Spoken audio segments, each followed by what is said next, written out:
ആ ഭാവമെന്നിൽ നിറഞ്ഞാൽ ക്ഷമിക്കുന്ന സ്നേഹമായി തീരും. ആ രൂപമുള്ളിൽ തെളിഞ്ഞാൽ നൊമ്പരം നന്മയായി തീരും. ആ ഭാവമെന്നിൽ നിറഞ്ഞാൽ ക്ഷമിക്കുന്ന സ്നേഹമായി തീരും. ആ രൂപമുള്ളിൽ തെളിഞ്ഞാൽ നൊമ്പരം നന്മയായി തീരും. ഈശോ നീ വന്നിടണേ, മുറിവുണക്കിടണമേ,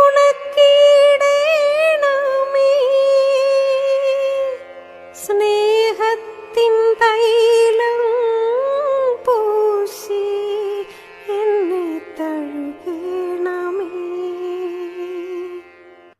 പ്രൈസ് ദി ലോർഡ്. പണ്ടൊരു ചൊല്ലുണ്ട്, നിന്റെ കൂട്ടുകാരൻ ആരാണെന്ന് എന്നോട് പറ, ഞാൻ പറയാം നീ ആരാണെന്ന്. യേശുക്രിസ്തുവിന്റെ ശിഷ്യന്മാരിൽ ഒരുവനായ പത്രോസ് ഒരിക്കലും ഒരു നിർണായക നിമിഷത്തിൽ യേശുക്രിസ്തുവിന് തള്ളി പറയേണ്ടതായിട്ട് വന്നു. തള്ളിപ്പറയുക മാത്രമല്ല, യേശുവിനെ എനിക്ക് അറിയത്തോലും ഇല്ല എന്നാണ് പറഞ്ഞു കളഞ്ഞത്. പക്ഷെ അവിടെ കൂടി നിന്നവരൊക്കെ പറഞ്ഞ്, നിന്റെ ഉച്ചാരണം കേട്ടാൽ മനസ്സിലാകത്തില്ലേ നീ അവരുടെ കൂടെ ഉള്ളവനാണെന്ന്. പ്രൊനൗൺസിയേഷൻ വെച്ച് അവര് പത്രോസിനെ ഇങ്ങനെ ഐഡന്റിഫൈ ചെയ്യുകയാണ്.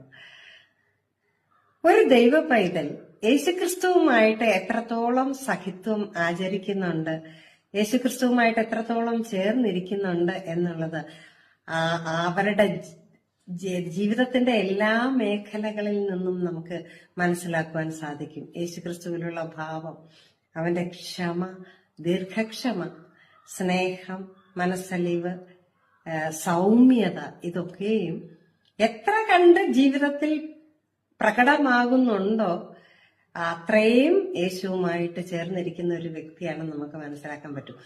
അങ്ങനെ അന്ന് തള്ളിപ്പറഞ്ഞ പത്രോസിലൂടെ പിന്നീട് ദൈവാത്മാവ് എഴുതിച്ചു, ക്രിസ്തു യേശുവിലുള്ള ഭാവം തന്നെ നിങ്ങളിലും ഉണ്ടായിരിക്കട്ടെ. പിന്നത്തേതിൽ ഈ പത്രോസ് യേശുക്രിസ്തുവിന് വേണ്ടി രക്തസാക്ഷിയാകുവാൻ സമർപ്പിക്കപ്പെട്ട ഒരു വ്യക്തിയാണ്.